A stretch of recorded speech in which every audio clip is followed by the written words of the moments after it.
Harrisburg, Pennsylvania, an accident at a nuclear power plant. A spokesman said that a feed water pump broke down this morning, automatically shutting down the 3-mile nuclear power plant.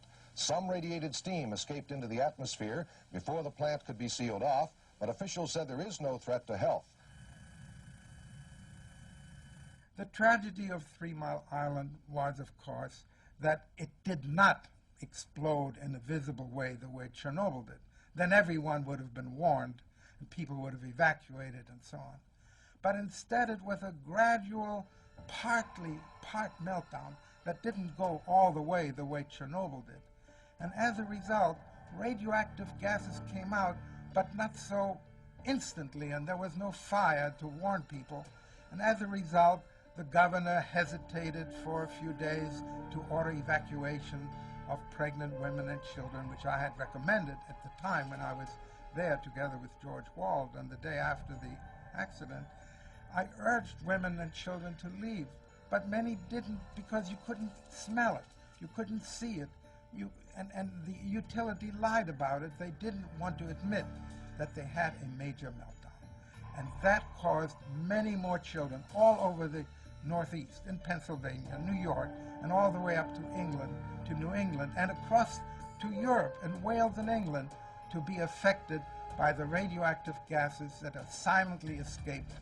And nobody died at 3 Mile Island, according to the government. There's a controversy about 3 Mile Island. Some people say that you can see an increase in birth defects, an increase in spontaneous abortions.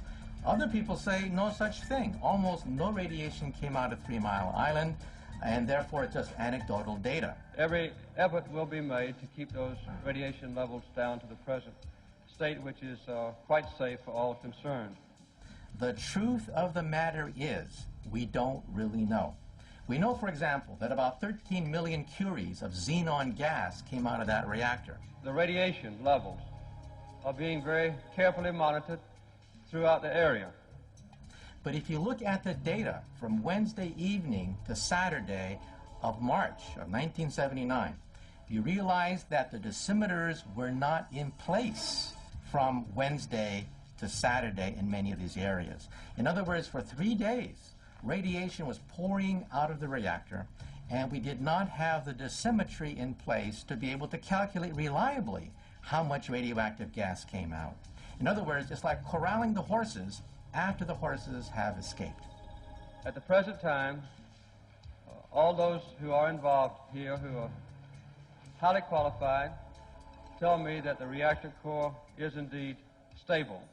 Criminal charges have been levied by the NRC against the operators at 3 Mile Island for forging the test scores of workers because the workers have routinely flunked the exam. It was nothing but one button, the PORV button, one button that set off a multi-billion-dollar accident. Public statistics were altered in order to hide what was going on. Initially, nobody believed that there would be a significant effect on human health, and therefore the initial monthly vital statistics reported by the government agencies showed a rise in infant mortality in the next few months that was totally unusual, which then declined again and ended about 10 months later. This happened both in Maryland and New York and Pennsylvania. And then, since I was studying the monthly statistics at the time, and also looked at the final printed version in the bound volume of the vital statistics, I found that the bump that had occurred in the monthly statistics was wiped out and had been distributed over other months so that there wouldn't be a spike seen in the number of babies that died after 3 Mile Island. I received a fax some years ago from Jane Rickover, who was the daughter-in-law of Admiral Rickover, who was Jimmy Carter's advisor. Jimmy worked with Admiral Rickover in the US Navy. Rickover convinced Carter to cover up the data on the accident at 3 Mile Island because he said if the public found out how really serious it had been, it would have meant the end of the civilian nuclear power industry. At the end of his life, when he was dying, Rickover recanted to his daughter-in-law, Jane, and said he wished he'd never done that and encouraged the cover-up. There is no question that someone intentionally changed the statistics on infant mortality in the United States shortly after 3 Mile Island, and it is essentially a criminal act. I think when you're dealing with Jimmy Carter and the 3 Mile Island accident, you have to realize that he was both a nuclear engineer, and so he knew some of the dangers of the situation, but he was also commander-in-chief of the military, and so he walked a tightrope on this. Careful preparations are being made. Every eventuality is being assessed, and above all, the health and safety of people involved will be paramount. He did cover up the human health problems at 3 Mile Island. The work that I'm best known for is the work that I did on 3 Mile Island. And I didn't go down there after the accident because I knew it was extremely dangerous. One of my colleagues at The Voice, Paul Cowan, did go down there. He died of cancer when he was, I think, 38.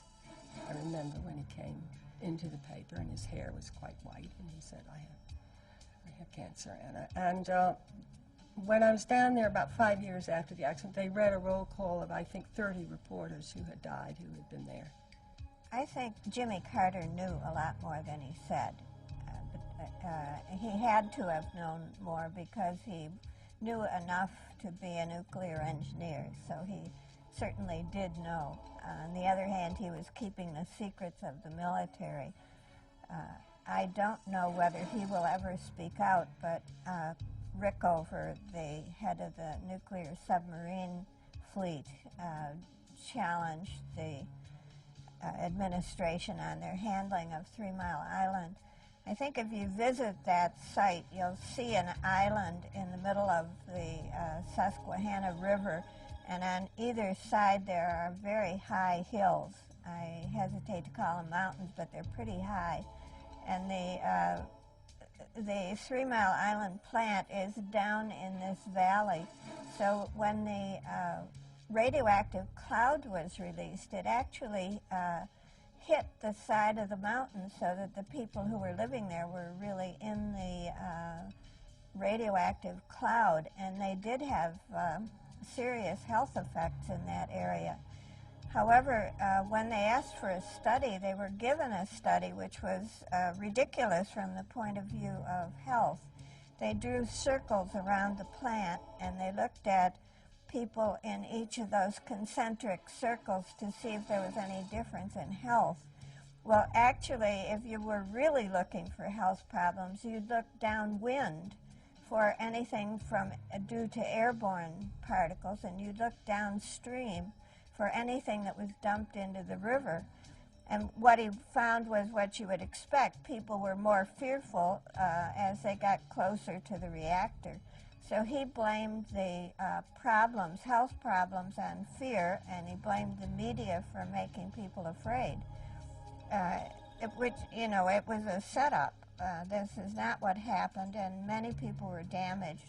There were about 2,000 cases for physical harm that were in the courts, and they kept out of the court. They dismissed about 12 expert witnesses who were physicians, oncologists, botanists, biologists, and so on, by saying they were not the expertise. And when the judge saw all the expert witnesses of the civilians dismissed from the court, she just dismissed the whole case. So none of these 2,000 cases ever made it into a U.S. court. It was an outrageous situation. My husband died 7 years ago. His diagnosis was cancer of the lungs. They were still denying that there was any fallout, but my brother was in his backyard, and he came into the house and he became very nauseated and started to have a vomiting session. And this was about, I imagine, about 2 hours after the first big cloud came up. About 4 years later, he died. That particular morning, we walked along the river. Apparently, that was that morning that they were experiencing the problems. Obviously, we didn't know that at that time. Shortly after my basketball season of my sophomore year of college, toward the end of the season, I started to physically just feel like I didn't have the stamina. There were 1 or 2 games I was playing in where I literally asked the coach to take me out of the game because it just physically didn't feel right. I started to develop a skin rash or skin lesions, and just could not keep the food down, and just generally was not doing real well at that point. That's when we came back to Harrisburg, and I checked into the Harrisburg Hospital at that point for some tests to see what was going on. And then once they determined that, you know, the high school was within 5 miles, I was evacuated from the high school, our house was in that area, then I think they started to put 2 to 2 together. I feel that from a basketball perspective, it robbed me of probably the greatest period of time in my life.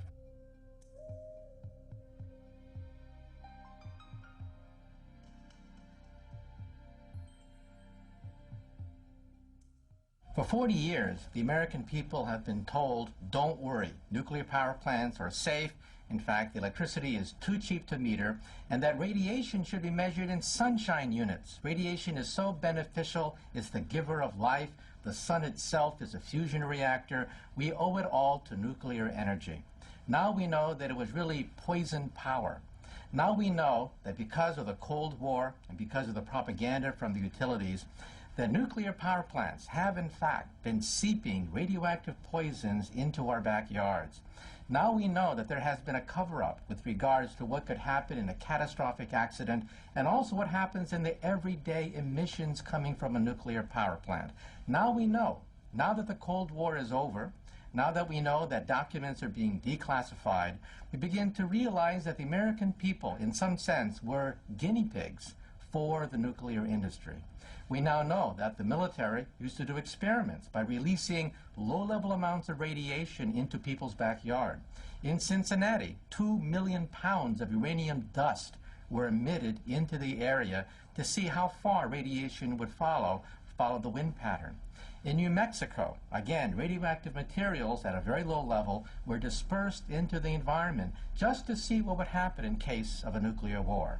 Now we know the American people were used as guinea pigs for the nuclear industry.